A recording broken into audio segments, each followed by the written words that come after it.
మన traffic police ని గుర్తుంచుకొని మనకి ఇక్కడ కూర్చోబెట్టి మనకి సన్మానించడం అనేది రియల్లీ గ్రేట్. ఎవడన్నా గుర్తు పెట్టుకుంటున్నా మన ఫాదర్ ని. Thank you. వీళ్ళ వల్ల ఒక ఫాదర్స్ డే ఉంటది అనేది ఒకటి తెలిసిపోయింది. సో రియల్లీ మనము పొద్దున లేసి ఇంత సర్ది కట్టుకొని వచ్చి పొద్దున 7 గంటల నుంచి రాత్రి 9, 10 పోతుంటాం. ఎంత చేసినా డాడీ నాతో, మన పిల్లలు డాడీ నాతో మాట్లాడలేదు, ఆ ఫీజు ఎప్పుడు కడతావు, ఆ స్కూల్ ఎప్పుడు జాయిన్ చేపిస్తావు, ఆ టూర్ కి ఎప్పుడు తీసుకుపోతావు, ఇదే పంచాయతీలు తప్ప ఇక మమ్మీ మనం తీసుకొచ్చిన పైసలు తీసుకపోయి వాళ్ళకి వండి పెట్టి మమ్మీ ఫేవరెట్ అయిపోతుంది, డాడీ ఏమో దుష్మన్ అయిపోతాడు. ఎందుకంటే వాళ్ళు లేచేసరికి మనం వచ్చేస్తాం, మనం పోయేసరికి వాళ్ళు పడుకుంటారు, అసలు ఇంటరాక్షనే ఉండదు. సో నిజంగా ఇప్పటికైనా మనం గుర్తించి మన ఫాదర్స్ ని మనం గుర్తించాలి, మన పిల్లలు మనల్ని గుర్తించాలి. గుర్తిస్తే సో అసలు mother's day, father's day 2 equal గా అయిపోతాయని చెప్పి నేను కోరుకుంటున్నాను. Thank you sir. ఇక ఫెర్టిలిటీ గురించి సార్ చెప్తున్నారు, చాలా ఉన్నాయి ప్రాబ్లమ్స్.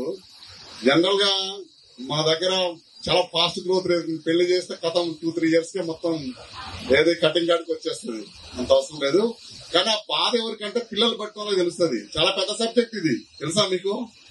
పిల్లలు పెట్టకపోతే మా బామ్మకి ఒక సిఐ ఉన్నాడు, అసలు ఎంత బాధపడ్డంటే అరే అంత బాధ. తిరగని చోటు లేదు. ఫెర్టిలిటీ సెంటర్స్ నమ్మకానికి ఎక్కడ జమ్మూ కాశ్మీర్ పోయి ఆడముక్కుంటే పిల్లలు పుడతారని, ఈడముక్కుంటే బోత్ సైంటిఫిక్ నమ్మకం ఎంత చేసినా కానీ కాలేదు.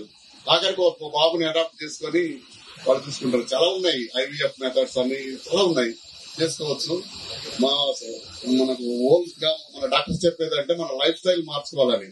ఈ ఇన్ఫెర్టిలిటీకే కాదు, మన లైఫ్ స్టైల్ కొంచెం మనం మార్చుకోవాలి. చాలా ఉంటది. మనకు బయట నిజంగా చూస్తుంటే మొత్తం మన జీవితాలు మొత్తం బయట డస్ట్ గా అంకితం అయిపోయినాయి. సో కొంచెం మీరు చేసే దాంట్లోనే కొంచెం స్టైల్ మార్చుకొని, కొంచెము ఈ ధూమపానం అసలే పొగ పోతుంటది, మళ్ళీ రోజుకో పెట్టది మళ్ళీ ఇంకా అయిపోతుంది. సో కొంచెం తగ్గించుకోవాలి. నాన్ వెజ్ గానీ, ఇంకా అది గానీ, లిక్కర్ గానీ తాగండి, తాగొద్దు అనట్లేదు. 2 పెగ్గులు తాగితేనే మనకు నిద్ర వస్తుంది, అంటే కొంతమంది, అందరు కాదు. సో బట్ ఏదైనా అతి ఉండకూడదు, ఏదైనా ప్రతిదీ లిమిట్ లో ఉంటే మనకు మంచిగా ఉంటది. సో ఇంత మంచి అవకాశం ఇచ్చి మా సోదరుల్ని మీరు గుర్తుపెట్టుకొని మీరు సన్మానించినందుకు వాళ్ళ తరఫున మీ అందరికీ కృతజ్ఞతలు తెలియజేసుకుంటూ ఇంత మంచి అవకాశం ఇచ్చిన మీ అందరికీ ధన్యవాదాలు తెలుపుకుంటున్నాను sir. Thank you very much.